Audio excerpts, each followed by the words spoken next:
Welcome back to Talk a Good Game, where for the next few minutes we're going to be talking about fitness.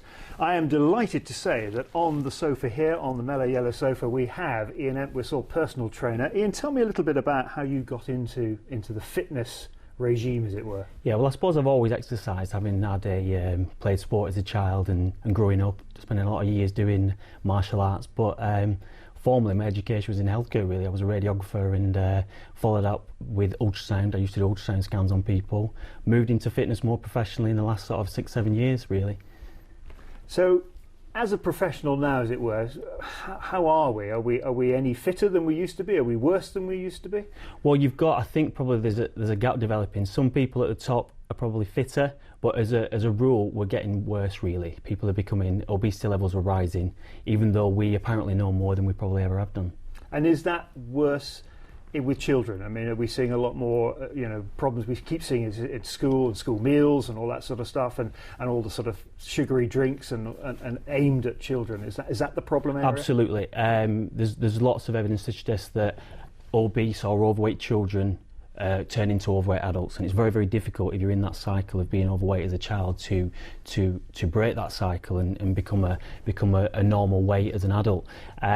So yeah, that is a big issue. But with the population generally, obesity levels are rising. I mean, we hear it constantly, don't we, in the news about it, even though, like I said, we should, or we believe we know more than we've ever done. And I suppose it's because the foods that are bad for us we like, don't we? Exactly. I mean, we like donuts, we like cream cakes, we like soda pops. We don't necessarily like full sort of carrot smoothies. No, exactly. I mean, it's not a coincidence that the food we like are made that way. So, like you said, things like donuts, full of fat and sugar, everything, ice cream, fat and sugar. It's the things that as human beings we go for. We like, as a rule, fat, sweet and salt.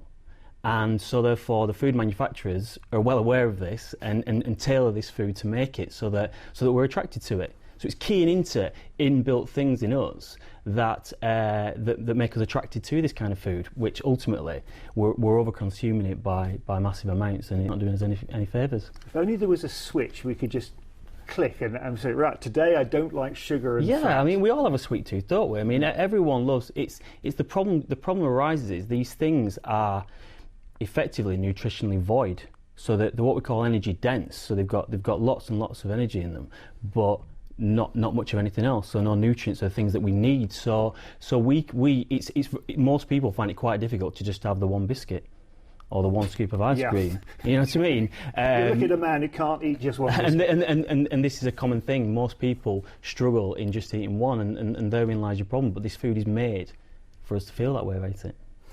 So how can we educate ourselves? And it's just us educating the brain, isn't it? Yeah, I mean, it's confusing. There's a lot of information out there. Like I said, we know more than we've ever done. There's a lot of research taking place. What it comes down to for most people is it's keeping it as natural as possible. So if you're going to have one rule, probably, is to avoid as much processed food as you can. This is where it starts to get. If you start looking into the minor details of what's in something, as a rule, food, it's not got a list of ingredients, it is the ingredient. And that's where we go wrong, because we have food with countless lists of ingredients, half of which we can't pronounce. And that's the biggest issue we're faced with. People are over consuming these highly manufactured, highly processed foods. I mean, some of the processed foods used to be worse than they are now, didn't they? They used to be full of E numbers and preservatives and horrible sort of other chemicals. Yeah. But they're still not great for us, is what you're saying. No. I mean, we've gotten on top of things like trans fats, which we've become more aware that they're not good, and most people agree that they're bad for us. So people are starting to make a point of removing those from the foods, but there's still such a long way to go. I mean, you get these issues from there was a culture of low fat being the thing to do, and fat being identified as being bad, which was a mistake, because it's caused manufacturers to remove the fat from food so they can say it's low fat. Now, if you remove fat from something that would otherwise have it in, it will taste horrible. It'll taste like cardboard. So to combat that, they've then added sugar. And so now we're in a situation where you've got lots of sugar in things. So it might be labelled low fat, doesn't mean it's good for you. Well, sugar's the new evil, isn't it? Well, it's so prevalent. It's in so many things, and I mean, there's almost nothing that you can't add sugar to that sugar doesn't make it taste nicer. So this is your issue, is that if you like I said, we're over consuming these things, and the amounts are getting are so big that it's almost impossible for someone to maintain a healthy weight if they are eating these processed foods. Doesn't help, I suppose, with manufacturers putting part of your 5 a day on the side of a tin of hula hoops or whatever it might be, or pasta hoops, or not hula hoops, but pasta hoops. Yeah, exactly. And this is another issue with when we try to follow certain rules. Like I say, if you keep it straightforward and try and be as natural as possible, you circumvent all these should I be having 5 of these a day.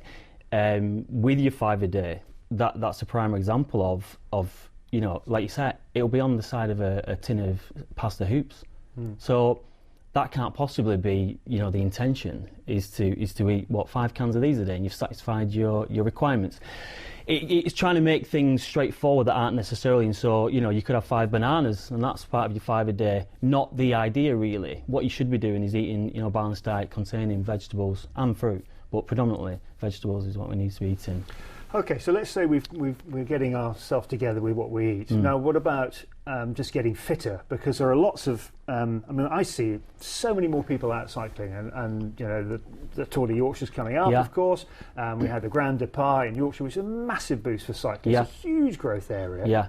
Everybody was playing golf, all those sort of execs are now cycling instead. That's got to be a good thing, isn't it? Yeah, I think, like I say, without getting into too much detail about it, just people moving is good. Like I say, sort the diet out, eat a balanced diet, protein, veg, meat, everything like that. Get that sorted out, and then move. Ultimately, if you want to, I think a lot of people would benefit from doing more of what we call resistance work, so building muscle, not necessarily turning into a bodybuilder, but building muscle, which has tremendous benefits, and moving generally. Again, not getting too bogged down with what is the optimum way to be, but just generally moving. We're too sedentary. There's different issues. Apart from not doing any exercise, there are different issues from people being stationary for so long in a day. So many people who are trapped behind a desk. This is a problem. There's many issues linked to that by itself. So not just the lack of exercise, but the lack of any movement from behind a desk. And people who have that problem often look for shortcuts, and we come to the new fads and gimmicks and fat burning pills you can buy on the internet. What's your opinion on all that? It's a massive mistake in my mind. So anything. Why? Well, these things are they're labelled supplements, aren't they? And that's an important word to remember, is that these aren't a replacement. So fat burners are a slightly different issue, but even supplement to the food. If you're eating a good, nutritious, balanced diet, the need for supplements should be less. Things like fat burners and, like I said, going for the shortcuts, trying to do things that way around, it will lead to issues in the end. It's not how we're naturally made to be. What does a fat burner do? What's in that? How's that going to affect your body? Is it going to raise the temperature? What's it going to do? And puts it under stress, doesn't it? It's just the problem being is you're not 100% sure of what is going to happen and why.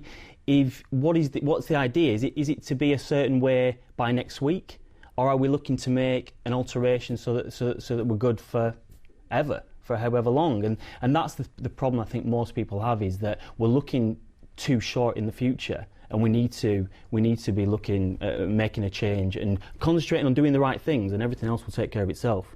Your weight, your appearance will sort that out, rather than concentrating on thinking, I have to be this weight on the scales, I have to look like this. Just take care of doing what we said, move around, eat the natural foods, and the rest of it will take care of itself. You make it sound so easy. So basically, decent food, move a bit, and you too can look like him. Well, yeah, it's just, and like I said, balanced diet. Protein, fat, veg. Get your nutrients in. People are fat phobic. Fat's not the end of the world. Fat's not terrible. You just got to be eating the right things. Again, not these fake manufactured foods. Limiting the sugar. Again, you'll do that by avoiding processed foods, and then moving around in whatever that may be, something that you enjoy. Don't make it a slog. Yeah, because you never do it again. No, exactly. Ian, so many thanks for coming onto the sofa. Welcome. We've been sat down for too long on the sofa. Get Should have been doing down. something. Yeah. But lovely to have you here anyway. So